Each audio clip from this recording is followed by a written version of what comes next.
नमस्कार, मैं हूं मृत्युंजय कुमार झा और कमोडिटी सुपरफास्ट में आपका स्वागत है। और सबसे पहले बात करेंगे गोल्ड की। और गोल्ड में आप देखिए कि बड़ी तेजी के बाद, रिकॉर्ड तेजी के बाद थोड़ी कमजोरी आई है। हालांकि मार्केट बहुत ज़्यादा गिरावट के मूड में इस वक्त दिख नहीं रहा है। 110-11 रुपये नीचे एमसीएक्स पर गोल्ड 60,745 का स्तर है। हमारे साथ अनुज गुप्ता है IIFL सिक्योरिटीज़ के। अनुज जी, बहुत स्वागत है आपका। लॉन्ग वीकेंड है, 3 दिन की छुट्टी है, क्या किया जाए गोल्ड में आज? उससे पहले मृत्युंजय जी, गुड आफ्टरनून। देखिए, मार्केट डेफिनेटली थोड़ा सा यहाँ पे स्टेबल होता हुआ दिख रहा है। मुझे लगता है कि यहाँ पे बाय ऑन डिप्स की स्ट्रेटेजी रहना चाहिए। हालांकि शाम को डेटा भी आना है। नीचे मुझे लगता है कि अगर प्राइस एक बार 60,500 के आसपास मिलते हैं तो ही खरीदारी करें। और नीचे में 60,150 का स्टॉप लॉस लगा सकते हैं। टारगेट ऊपर में आपको अगेन 61,000 तक देखने को मिल सकता है। तो इंट्राडे के लिए पोजीशन रख सकते हैं, क्योंकि आगे 3 दिन की छुट्टी है। तो आज इंट्राडे के पोजीशन को रख सकते हैं, बाकी फिर मंडे को नया ट्रेड बना सकते हैं। फिलहाल जो स्ट्रेटेजी है ये इंट्राडे के लिए है। ठीक है। चांदी में भी यही स्ट्रेटेजी गोल्ड की तरह? देखिए, बिल्कुल। चांदी अगर आप देखेंगे तो मॉर्निंग में नेगेटिव ओपन हुआ था, और अगर हम अब देखें तो अभी धीरे धीरे बिल्कुल कल के मुकाबले प्रॉफिट में आ गया है, ऊपर प्लस में आ गया है। तो मुझे लग रहा है कि चांदी के अंदर भी बाय ऑन डिप्स की स्ट्रेटेजी यहाँ पे रहना चाहिए।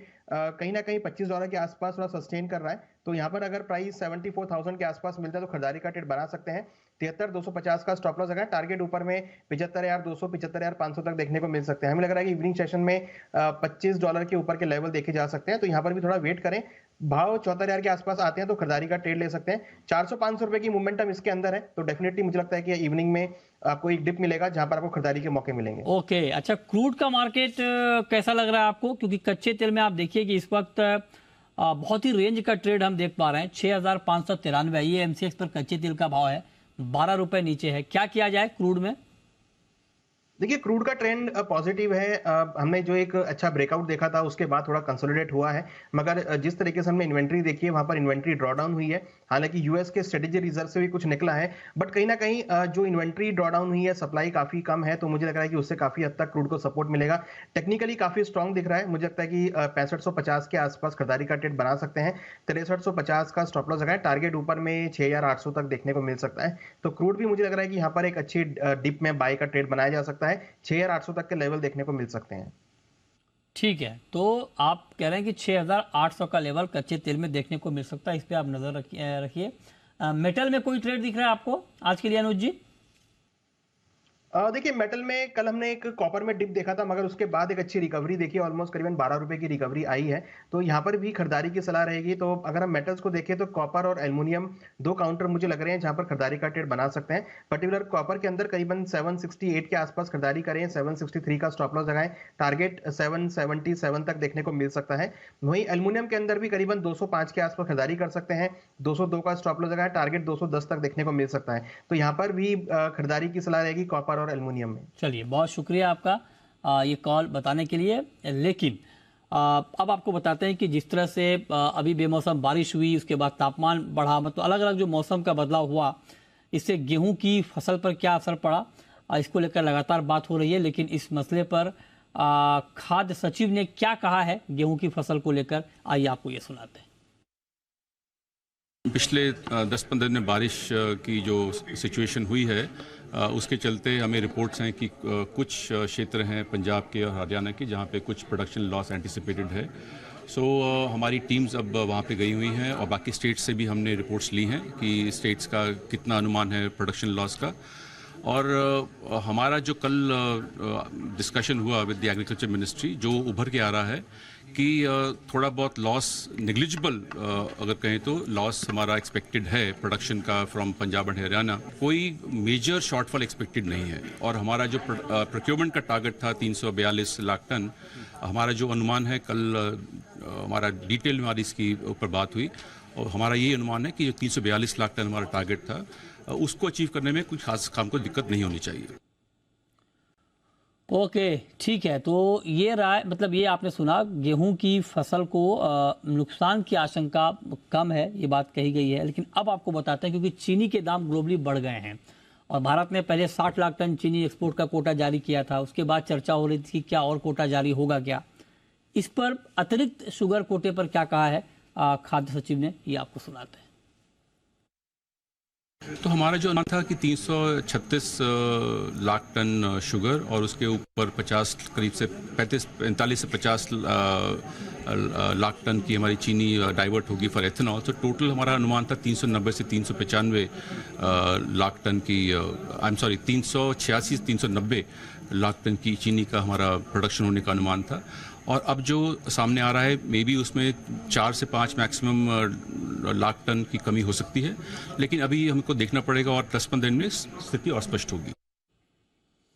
ठीक है, ये आपने सुना खाद्य सचिव को। और खाद्य सचिव ने एक बात और कही है कि एडिबल ऑयल पर ड्यूटी बढ़ाने का या रिवीजन करने का कोई प्रस्ताव फिलहाल है नहीं।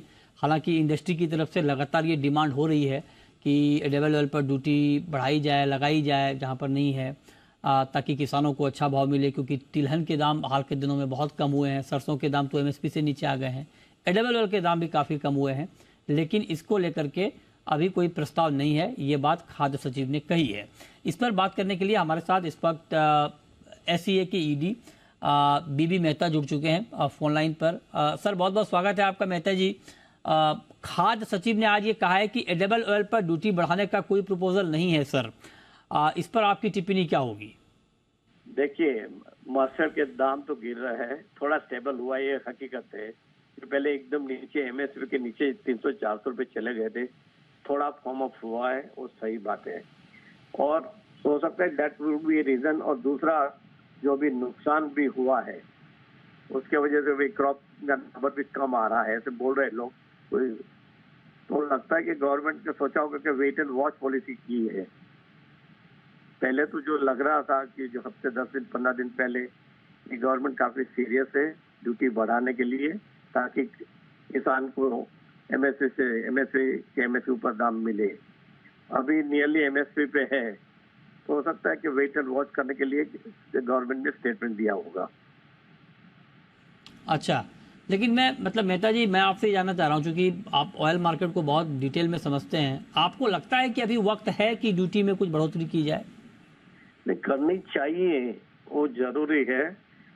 और गवर्नमेंट हमारे एंगल से तो हम सही है। गवर्नमेंट काफी हर दफा अलग अलग एंगल से सोचती है ना, उनका भी अलग नजरिया होती है। Ministry of agriculture is supporting के भी ड्यूटी बढ़नी चाहिए, कंज्यूमर वाले बोले कि भाई कंज्यूमर को तकलीफ होगी, ड्यूटी नहीं बढ़नी चाहिए। फाइनेंस और रेवेन्यू एंगल से देख रहे हैं, तो तीनों चारों मिनिस्ट्री का एंगल अलग अलग है, उसकी वजह से डिले हो रहा है। पर मेरे को ऐसा लग रहा है कि ड्यूटी बढ़ानी चाहिए अभी, चाहे हो सकता है 15 दिन के बाद करे, तो ड्यूटी बढ़ानी पड़ेगी ताकि किसान को भी सही दाम मिले। और साथ में जो इंटरनल प्राइस में जो गिरावट आई है उसके वजह से भी भाव नीचे जा रहा है, तो वो भी एक रोकने के लिए आपको ड्यूटी बढ़ानी पड़ेगी। हो सकता है कि अभी वेट एंड वॉच करे गवर्नमेंट, 15 दिन 20 दिन में अगर मार्केट और नीचे गई तो गवर्नमेंट को बढ़ानी पड़ेगी। 15-20 दिन में अगर मार्केट और नीचे गया तो सरकार को ड्यूटी बढ़ानी पड़ेगी। अभी सर आप अर्जेंटीना में थे, मुझे पता चला। हाँ जी। तो वहां पर क्या चल रहा है इंडियन ऑयल मार्केट को लेकर, क्या बातचीत हो रही है? नहीं, दो चीजें वहाँ हुई। काफी पहले तो यहाँ से जो एसी की तरफ से हम बड़ा डेलीगेशन लेके गए थे, 22 मेंबर थे जो इन एडिबल ऑयल सारे उसमें थे। काफी एक इंटरेस्टिंग कॉन्फ्रेंस जो हुई सनफ्लावर प्रोजेक्ट में, हम पार्टिसिपेट किया था। 2-3 चीज वहाँ नॉर्मली जो अर्जेंटीना क्रॉप 45 to 48 मिलियन होता है, इस साल हालत काफी गंभीर है। क्रॉप 25 मिलियन से ज्यादा नहीं है, लोग तो बोलते 22 मिलियन तक भी नहीं है। और हमने खुद देखा, जो फार्म में गए हैं, बारिश ही नहीं हुए तो सारे फार्म सूखे पड़े हुए हैं। तो डेफिनेटली सोयाबीन का क्रॉप द लोएस्ट लेवल है, मेरे ख्याल से बरसों के बाद ऐसा वहाँ हुआ है। और साथ में एक चीज जरूर है कि जो बाजू में ब्राजील है, ब्राजील का क्रॉप अच्छा है, 155 मिलियन है। और ओवरऑल अगर वर्ल्ड का क्रॉप देखे तो नीचे नहीं है, चाहे हो सकता है इसके वजह से अर्जेंटीना विल बी इम्पोर्टिंग, ज्यादा सीड इंपोर्ट करेंगे ब्राजील से, पैराग्वे, उरुग्वे से, क्योंकि सारे क्रशिंग प्लांट अर्जेंटीना में है, तो ज्यादा इंपोर्ट करके सप्लाई मेंटेन करेंगे। एक तो ये चीज है। दूसरा, जो वहाँ की जो पैसों की हालत थी, तो अभी उस दिन हमारी मिनिस्टर साहब से मीटिंग हुई, उन्होंने बताया कि हम कुछ एक्शन ले रहे हैं।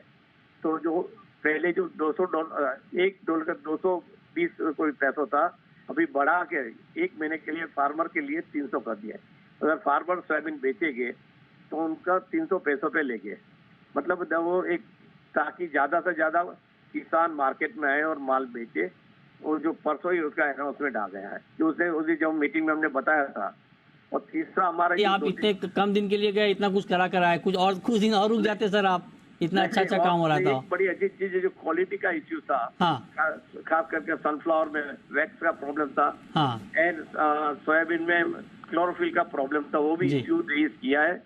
और जहाँ जो हमारे काउंटर एसोसिएशन है, उनके साथ बड़ी अच्छी बात हुई है कि भाई आप क्वालिटी को इम्प्रूव करनी पड़ेगी, नहीं तो फिर से हम सनफ्लावर ठीक बात है। यूक्रेन के वहां से लेना शुरू हो ओके, जाएगा। बहुत हाँ। शुक्रिया मेहता जी आपका डिटेल में बताने के लिए कि ड्यूटी को लेकर जो कुछ इस वक्त चल रहा है, आपके हिसाब से हालांकि आप कह रहे हैं कि ड्यूटी में बढ़ोतरी होनी चाहिए ताकि तिलहन किसानों को अच्छा भाव मिले।